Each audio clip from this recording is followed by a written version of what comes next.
नमस्कार, बहुत स्वागत है आपका। आप देख रहे हैं ग्रहण ज्योतिष सीक्रेट। वृषभ राशि 12 सितंबर से 30 सितंबर तक का वक्त आपके लिए बहुत खास रहने वाला है। ग्रहों की स्थिति क्या कह रही है और कौन सा दिन आपको शुभ कार्य करने के लिए बेहतर है और कौन से दिन क्या काम ना करें, तमाम बातें जारी है।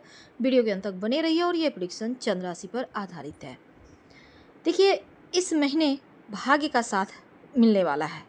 अभी तक जो आपको लग रहा था भाग्य में अवरोध है, किसी ने बांध दिया है, आप तरक्की नहीं कर पा रहे, आगे नहीं बढ़ पा रहे, अब इस महीने से आप एक नहीं 2 कदम चलेंगे आगे। तो देखिए, जो अभी तक नहीं हुआ वो इस महीने होगा। जो बीत गई सो बात गई, पर अब जो वक्त आया है वो कार्यों के बनने का वक्त है। सूर्य का जो महापरिवर्तन होगा ना, ये बहुत खास है, क्योंकि इस समय देखिए देवगुरु बृहस्पति आपकी राशि में बैठे हैं और शुक्र भी मूल त्रिकोण में है। शुक्र जो आपके राशि के स्वामी हैं, मान प्रतिष्ठा के कारक हैं, धन के कारक हैं।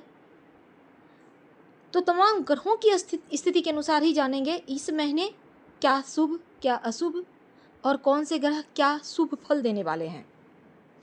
तो सितंबर का महीना करियर में एक चमत्कारिक वक्त लेकर आएगा। कुछ नया होगा। शनिदेव और सूर्य 16 सितंबर तक आपके करियर में प्रगति करा रहे हैं। आप टेंशन मत लीजिए, मत सोचिए कि एकदम नहीं बढ़ पा रहे हैं, धीरे धीरे आप बढ़ रहे हैं, आपको खुद ही महसूस हो रहा होगा।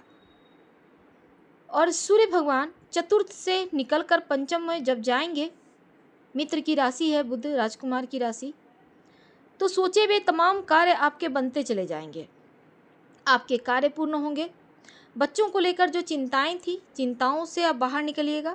पंचम भाव जब एक्टिव होता है ना, तब भगवान की साक्षात कृपा बरसती है और ऐसा ही कुछ होने वाला है। शनिदेव वक्री अवस्था में चल रहे हैं। भाग्य की उन्नति जो अभी तक नहीं हुई है, अब ये समझ लें कि अब होगी। और 15 नवंबर तक शनिदेव वक्री ही रहेंगे, तो आपके पास भाग्योदय का बहुत सारा वक्त है। उच्चाधिकारी का सपोर्ट मिलेगा, अगर आप जॉब करते हैं भाग्य का साथ मिलेगा, पिता का सपोर्ट मिलेगा, रुके हुए कार्य बनेंगे, नए लाभ प्राप्ति की संभावना बनेंगे। और तीर्थ यात्रा या लंबी दूरी की यात्रा के भी योग हैं। आप कोई धर्म कार्य की तरफ भी झुकाव होगा, यात्राओं से लाभ होगा। नवम भाव जो भाग्य का शुभारंभ है, यहाँ पर शनि का प्रभाव भी है, तो इसलिए क्या होगा ना कि आपका देवगुरु बृहस्पति और मंगल, देवगुरु बृहस्पति जो है मंगल के नक्षत्र में है, तो पूर्ण परिणाम अब मिलेगा। देवगुरु आपके प्रथम भाव में बैठकर जो फल नहीं दे रहे थे, अब देंगे। गुरु अपनी राशि को ही सिर्फ गुरुदेव ने चुना है, यानी तो यहाँ पर मंगल आपके धर्म भाव पर है, तो स्वास्थ्य में अगर कोई समस्या थी उससे मुक्ति मिलेगी। अब आपका स्वास्थ्य बढ़िया रहेगा, लेकिन योगा एक्सरसाइज करना मत भूलिएगा। जो भी दवाइयाँ चल रही है समय पे लीजिए। धन तो आ रहा है। देवगुरु बृहस्पति लग्न में बैठे हैं।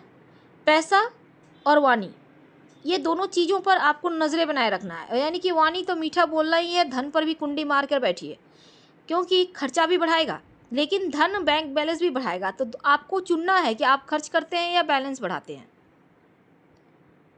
आप इन्वेस्ट कीजिए। अगर आप विदेश में रहते हैं, कोई काम करते हैं विदेशी ज़मीन से, तो भी इसमें बड़ा लाभ होगा।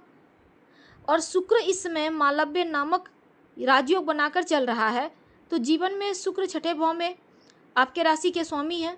18 सितंबर को जो शुक्र महाराज हैं वो मूल त्रिकोण राशि में, अब यहाँ से क्या होगा ना, छठे भाव पर शुक्र जाएंगे तो वहाँ जहाँ पर शुक्र जाते हैं ना, वहाँ को खूबसूरत बना देते हैं। अपनी मेहनत से अपनी मान प्रतिष्ठा, अपनी खूबसूरती, अपना रुतबा दबदबा बढ़ाएंगे। आप कामयाब होंगे, नौकरी में कामयाबी मिलेगी। अगर आप वस्त्र के विक्रेता हैं, सौंदर्य प्रसाधन के सामग्री का काम करते हैं, इत्र के विक्रेता हैं, या फिर आप शुक्र के अंतर्गत जितनी भी चीज़ें आती हैं उनसे जुड़े हैं, तो यकीन मानिए हीरे जवाहरात ज्वेलरी तमाम चीज़ों से संबंधित कार्य में आपको लाभ होगा। इस पीरियड में लग्जरी लाइफ को जिएंगे। लग्जरी वाहन की प्राप्ति के योग हैं। और अगर आप आर्किटेक्ट हैं तो भी मेहनत से कहीं ज़्यादा लाभ दिलवाएंगे शुक्र। तो शत्रुओं से मुक्ति भी दिलवाएंगे शुक्र यहाँ पर बैठ के आपको चारों दिशाओं से लाभ दे रहे हैं। अब आपके राशि के स्वामी हैं, मेहनत का फल तो दिलाएंगे ही। लेकिन चलिए जानते हैं वो कौन से दिन हैं जिस दिन आपको शुभ कार्य आंखें बंद कर करना चाहिए। और वो दिन है सितंबर के महीने में 7 दिन है पूरे, 18 सितंबर, 19 सितंबर, 22 सितंबर, 23 सितंबर, 24 सितंबर, 25 सितंबर, 27 सितंबर और 28 सितंबर। ऐसा दिन है जिस दिन आंखें मूंद कर आप इम्पोर्टेंट कार्य को कर सकते हैं। लेकिन कुछ ऐसे भी दिन है जिस दिन संभल कर रहिएगा। वो दिन कौन से हैं? 12 सितंबर, 13 सितंबर, 20 सितंबर, 21 सितंबर, 29 सितंबर और 30 सितंबर। इन दिनों में जरा संभल के रहिएगा, कंट्रोल में रहिएगा, अनावश्यक कार्य मत कीजिएगा। अगर बहुत आवश्यक हो तो बड़ों के प्रणाम करके, उनका आज्ञा लेकर, भगवान को प्रणाम करके, हनुमान चालीसा पढ़कर, तमाम चीज़ों को फॉलो करके आप आगे बढ़िएगा।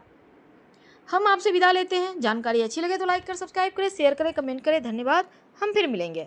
हर हर महादेव।